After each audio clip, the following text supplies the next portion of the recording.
Hey everyone, so today we're going to tackle a topic you've probably heard of, but maybe don't know a ton about, West Nile virus.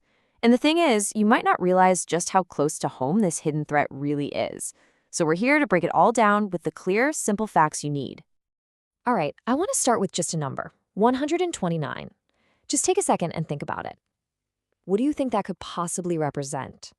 So, that number, that's the average number of people in the United States who die from West Nile virus. And that's not some total from decades ago. That's the average for every single year over the last decade. It's a sobering number, and it's exactly why we need to understand this. So here's what we're going to cover. First, we'll look at why West Nile is America's #1 mosquito-borne disease. Then we'll trace the virus's life cycle. We'll explore how it actually affects people, which can vary a lot. We'll identify who's most at risk. And most importantly, we'll get into prevention, because it's really our only defense. Okay, so first up, let's just get a sense of how big a deal this really is. Because you might be thinking this is some kind of rare tropical thing, right? Well, not exactly. This is a problem right here in our own backyards. I mean, just let that sink in for a second. Of all the diseases that mosquitoes can carry and spread in the lower 48 states, this is #1. That fact alone tells you it's something we all need to be aware of. And look, it's not just about the deaths, as tragic as they are. This chart shows us that on average, nearly 1,300 people a year suffer from what's called neuroinvasive cases. That means the virus has actually invaded their nervous system, their brain or spinal cord, causing really serious conditions like meningitis or encephalitis. So how does this whole thing work? Where does the virus come from, and how does it end up in a person? Well, let's trace its journey, because it's actually pretty fascinating. It really all revolves around birds. It starts when a mosquito bites a bird that's already infected. Now, the bird is the key here. It becomes what scientists call an amplifying host. That's just a fancy way of saying the virus multiplies like crazy inside the bird's system. Then another clean mosquito comes along, bites that bird, and picks up a huge dose of the virus. That mosquito is now a carrier, and if it bites a human, the cycle is complete. So what about us? If we get bit, can we pass it on to another mosquito?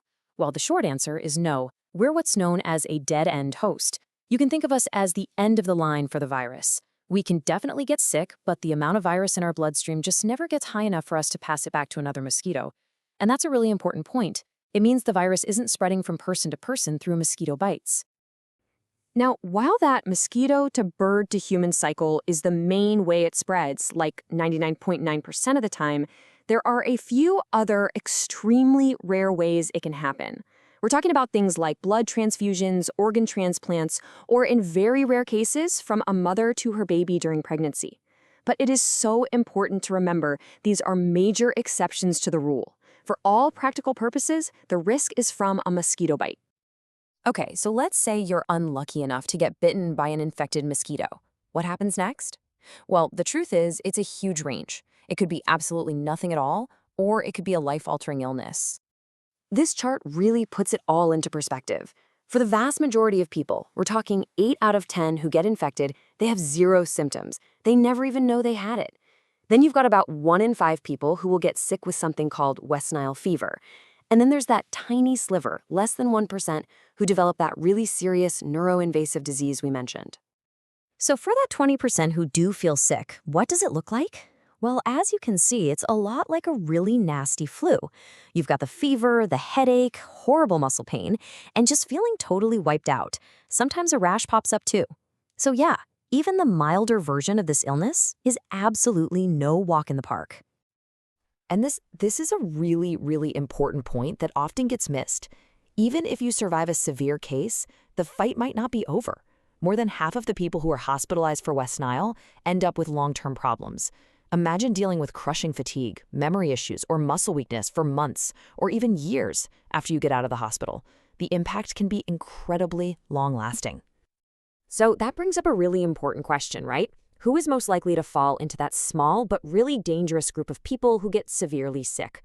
Let's take a look at the risk factors. By far, the single biggest risk factor is age.